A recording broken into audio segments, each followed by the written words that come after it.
Allez, un petit contre un, hop, hop, hop. Allez, on est parti.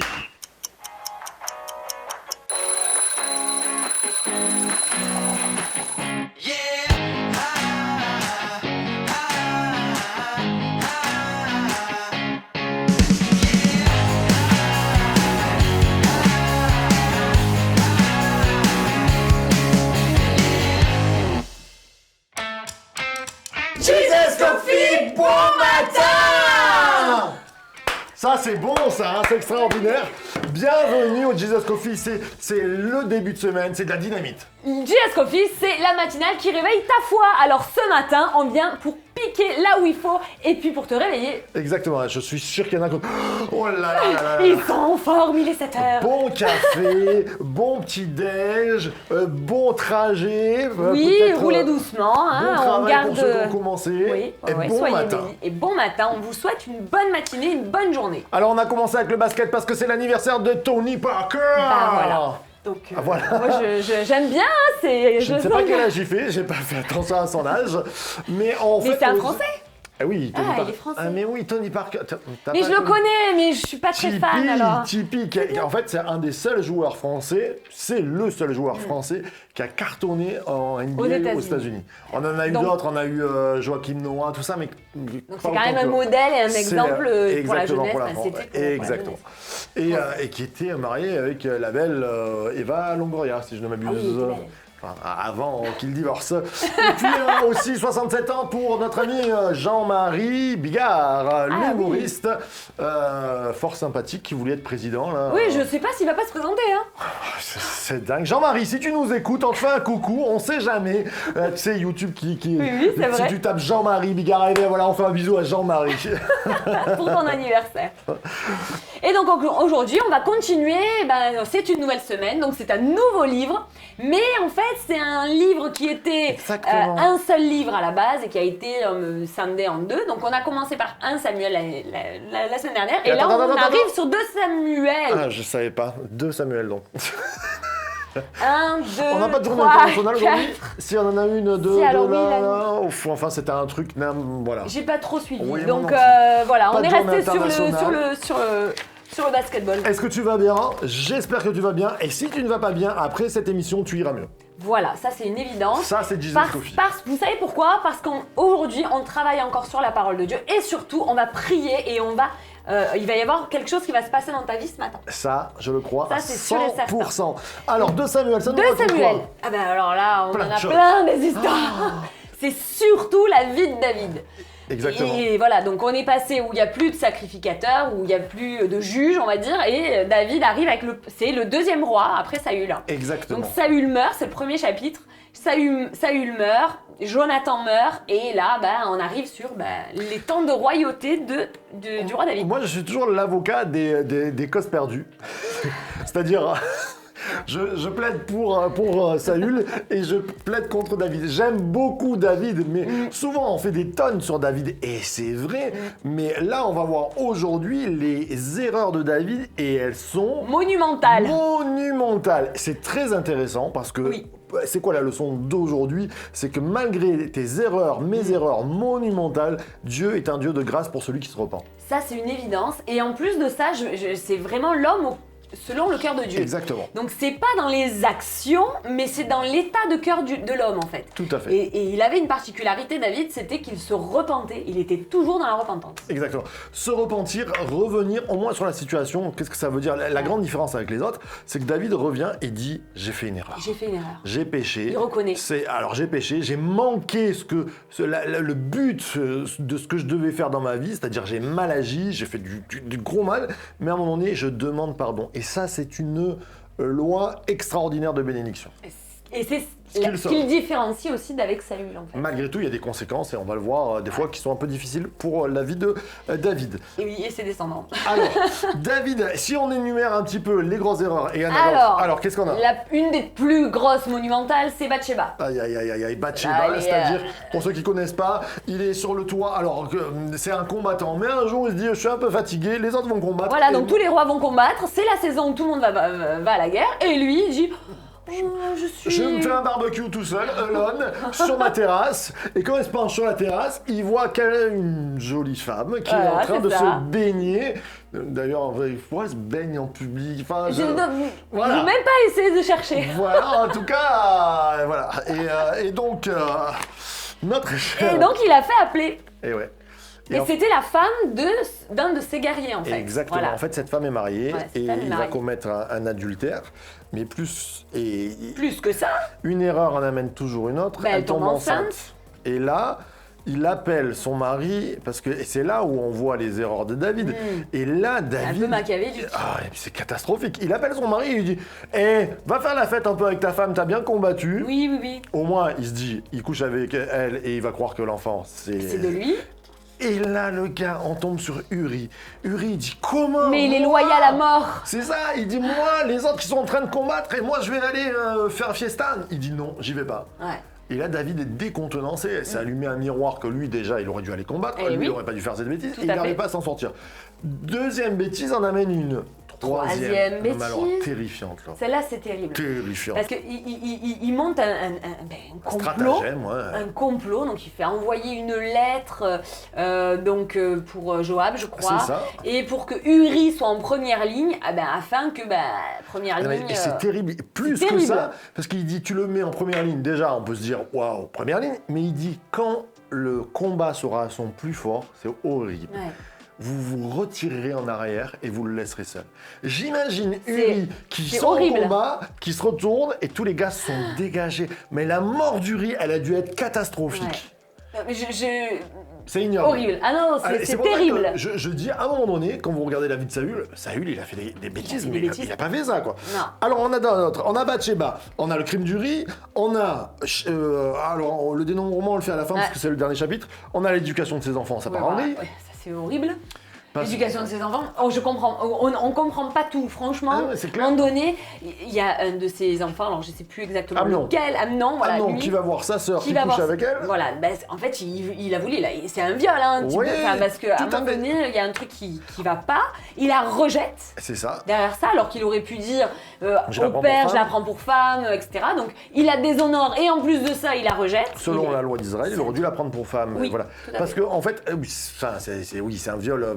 Pardon, mais sur le fait que elle est ensemble et elle lui dit prends-moi pour femme quand même, tu vois, elle accepte et lui il dit non, tu me dégoûtes, tout ça. Enfin, c'est horrible une situation. Et qu'est-ce qu'il fait, David? Rien. Il dit c'est pas bien.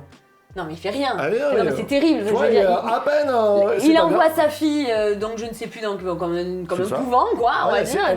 C'est elle qui prend, c'est elle qui est punie. Elle peut pas se remarier, rien du tout. Elle a sa vie gâchée et son fils rien. Et là, ça engendre. Que le grand frère de la sœur. C'est ça. Il veut la défendre. Absalom. En fait, il a pris quelque part la place du père, parce que c'est le père qui aurait dû se positionner. Et Absalom, parce qu'il n'y a pas eu de justice, va faire une justice, mais trop extrême, il va tuer son frère. Et à partir de là, ça engendre de la haine envers Absalom et David, puisque David va faire fuir Absalom, qui va revenir et après qui va combattre contre David. Enfin, une catastrophe familiale. Ouais, là, y a, les frères, les sœurs s'entendent plus, il n'y a plus personne. C'est ça. Tout le monde se trahit, c'est terrible. On dirait Dynasty. Non, mais c'est ça. Non, mais c'est horrible, Dynasty, honnêtement. On dirait exactement. une super série qu'on pourrait avoir dans Netflix. Quoi. C'est vrai que la vie de David. Ah, c'est particulier en termes de trahison. Il arrive, alors ça c'est une erreur, il a soif de Dieu et pourtant il va mal s'y prendre. Il veut faire remonter l'arche qui avait été volée, l'arche de l'Alliance, qui était une sorte d'objet qui représentait l'alliance entre Dieu et les hommes. Et elle avait été volée, elle était chez le camp de Philistins, elle était restée un peu dans les champs. Là. Il veut la faire remonter jusqu'à Jérusalem. Et là... Et là, en fait, il y a un drame qui se passe. C'est-à-dire qu'ils sont plusieurs à la porter. Et à un moment donné, elle va pour basculer. Et Uza, il veut la rattraper. Il met la main et il meurt. Ouais, exactement. Il y a une sorte de condamnation divine qui tombe là-dessus. On se dit, mais quand même, Seigneur, regarde, il n'a pas fait de mauvaise foi, de mauvaise intention, il n'avait pas de mauvaise intention derrière. Mais, en fait, tout ça, je pense que c'est vraiment pour que Dieu lui montre aussi qu'il y a quand même des choses à respecter. La présence de Dieu est à respecter. Et donc, du coup, c'était vraiment des Lévites qui devaient porter l'arche. Il y avait un protocole quand même. Exactement. Et là, alors c'est une des erreurs, j'allais dire peut-être compréhensible de David, où c'est une erreur par rapport au protocole, mais on peut se dire par ingénuité, on sent pas une malveillance. On sent pas de malveillance. La dernière, qui est aussi une erreur, peut-être par ingénuité, mais pas tout à fait, c'est le dénombrement. Et 2 Samuel finit par ça. C'est quoi le dénombrement? Alors, le dénombrement, c'est à un moment donné, David, il se dit, il faudrait peut-être qu'on compte combien nous sommes en Israël, Exactement. combien il y a de personnes. Et en fait, après ça, il y a quelque chose de grave qui se passe, c'est que l'Éternel dit, tu as péché. Oui, alors en fait, en gros, on comprend que Dieu n'est pas content parce qu'il dit ta confiance, ça sera moi, ta croissance, ce sera moi, ta multiplication, ce sera moi. Et David, en fait, on comprend que le dénombrement, c'était pour dire aux autres regardez combien on les est. forces que nous avons militaires, regardez les hommes que nous avons, regardez comment on est fort. Au lieu de dire c'est Dieu qui est fort pour nous. Et là aussi, il y a une grosse problématique, puisque Dieu lui dit je t'avais pas demandé de faire ça, c'est pas normal ce que tu fais, et il y a un fléau qui tombe. Enfin voilà. Et là, on a une vie, si vous regardez la vie de David, qui est échelonnée de beaucoup d'erreurs, de ratés en fait. Exactement. Énormément de ratés. Et si c'est nous qu'on doit gérer la conclusion de la vie de David, on dirait, écoutez, on enlève la royauté de David, on le zigouille, ou j'en sais pas, on le met au placard au moins, et puis pas de descendance bénie. Et oui, pourtant le fils qui a été un des plus grands rois, si ce n'est le roi le plus riche de tout Israël, ça va être le fils de David. C'est Salomon. Salomon, qui est le fils de l'erreur, de l'adultère, quand même, malgré tout. Et qui est aussi l'aïeul de David, de Jésus. Et la descendance royale, même spirituelle, va descendre de David. Alors, comment on peut avoir une vie aussi catastrophique et arriver à engendrer le royaume? Et ça, c'est bon pour nos vies. Comment, dans nos vies, on peut quelquefois faire des erreurs catastrophiques, avoir un passé catastrophique, ou même maintenant, en ce moment, un présent peut-être où tu t'es raté, et Dieu veut faire de toi un engendreur du royaume, quelque chose qui va bénir. C'est quoi le truc? La clé, c'est la repentance. Et oui. En fait, la clé, c'est qu'à chaque fois, il se remettait en question. À chaque fois qu'il avait Dieu ou un prophète qui venait le voir, il réalisait, il disait « Oh, Seigneur, j'ai péché » et il se repentait. Et on le voit dans plein de psaumes, en réalité. Si vous lisez les psaumes, énormément de psaumes viennent de David. Et on voit « Je me repens », on voit... Tant que je me suis tu, mes os se consomment. Et voilà. Et donc, à un moment donné, quand il a ouvert sa bouche, il a dit « Dieu, je reconnais ma faute. J'ai fait une erreur. Je me suis trompé. J'ai besoin de toi. » Eh bien, Dieu a fait grâce, l'homme au cœur de Dieu. L'homme au cœur de Dieu, il avait compris la grâce en fait de Dieu avant même que Jésus soit là. Exactement, j'aime ce verset où il dit « Ne me retire pas ton Esprit Saint ». C'est-à-dire, je sais quand je vis sans ou je sais quand je vis avec toi. Et ça, je crois qu'en tant que croyant, ou même peut-être c'est les premières fois, vous venez, vous nous rejoignez, et des fois ça ne va pas dans nos vies parce qu'il manque ce souffle divin. Dieu veut mettre en nous cet esprit de paix, cet esprit de joie, ce souffle. Et ça passe forcément par une repentance. Repentance qui veut dire où je demande pardon, où je change d'avis, où je me dis, il y a du vide en moi, et si Dieu pouvait répondre à ce vide? Eh bien c'est ça la repentance, c'est changer d'avis, dire je prends un autre chemin, je prends le chemin de Dieu. Et j'aimerais que ce matin, on puisse réaliser ça dans la prière, et dire à Dieu, Seigneur, David il a fait des erreurs, j'ai fait des erreurs, mais tu es un Dieu de grâce, et tu viens de donner un souffle de vie. Amen. C'est important, moi il y a quelque chose qui est fort avec David, c'est qu'il regardait toujours à l'avenir, il ne regardait pas toujours au passé. Parce qu'en fait, il ne va pas dans le passé. Hein. Ne regarde pas toi non plus à l'arrière, regarde pas derrière toi, parce que c'est pas là où tu vas, c'est devant. Donc si Dieu t'a parlé, Dieu t'a montré une mission, Dieu t'aime, Dieu a une destinée, un avenir, plein d'espérance, plein de projets pour toi que tu dois mettre en place, et arrête de regarder en arrière, arrête de regarder ton passé, arrête de regarder tes erreurs, arrête de regarder aussi peut-être ton identité, qui tu es et qui tu crois être. Mais regarde qui tu es en Jésus, qui tu deviens en Jésus. Et là, on va prier. Tout à fait. Et là, on va prier. Parce qu'on devient statique si on regarde en arrière. Il y a déjà un bel exemple avec la femme de Lot qui Il y a cette image de quand elle s'est retournée en arrière, elle a été transformée en sel, c'est-à-dire quelque chose de statique qui ne bouge plus. Ne regarde pas ton passé, comme dit Alexandra, mais regarde ce que Dieu veut faire pour toi dans le présent et dans ton avenir. On va réécrire la vie avec Dieu. Amen. Tu veux bien prier, Alexandra? Oui, je vais prier. Merci Seigneur pour cette matinée, merci pour nos amis qui sont là, qui nous écoutent, qui prennent du temps avec toi, qui veulent placer du temps avec toi. Je prie Seigneur Jésus que nous puissions encore ce matin savoir qui nous sommes en toi et peut-être même revenir à toi. Peut-être que nous avons commis des péchés et peut-être qu'on s'est détourné de ta direction, de ta présence, Amen. On s'est éloigné de qui tu es. Jésus, Seigneur, on veut se repentir, on veut te demander pardon, on veut te dire restitue-nous, redonne-nous toute notre avenir, restitue notre espérance en toi, que ce matin nous puissions retrouver des forces et puis vraiment nous repentir, mais revenir parce que nous savons que tu es notre destinée, tu es notre avenir, tu es notre espérance et ce matin on veut retourner nos talons et regarder vers l'avenir avec toi Jésus. Amen. Amen. Waouh, c'est bénissant ce matin. Oui. Et quand c'est bénissant c'est béniscope.